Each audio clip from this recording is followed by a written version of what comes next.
as Alite said something about he wanted to fight John Jr.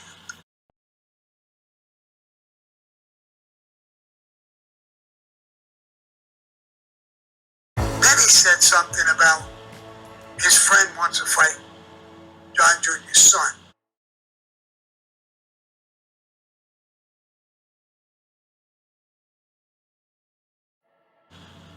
It shows how little he knows about the mafia. We never interfere with families. You want to say something about John Jr.? Go ahead. The kid is off limits. Seems to be a nice kid. Big, tall, good-looking kid. He fights in a cage. Leave him the fuck out of your conversations. That shows how little you know about the mafia. Don't go to families. So, it's probably sounding weird that I'm defending John Jr. or his son. But we don't do that. And if you do that, it's a scummy move on your part. And all of Cosa Nostra, every made guy in the country understands that. So what you're doing by challenging his son or his daughter or whoever the fuck you're talking about, you're making a tremendous mistake. And that bothers me more than calling me names or whatever the fuck you want to say about me.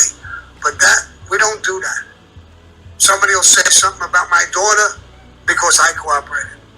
Just think about that for 2 minutes. Not even Cosa Nostra hates it. But think about it as a regular person. Why would you do that? It's disgusting.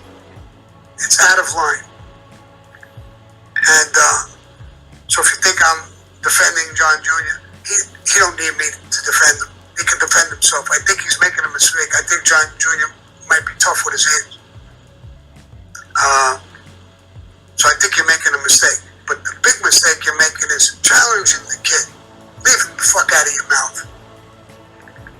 I didn't want to talk about these things because they're all arguing, but I felt I had to say that at least when you're asking me that kind of a question. There's a kid named John Gotti III. He's an MMA fighter. He's fucking people up. And he's good.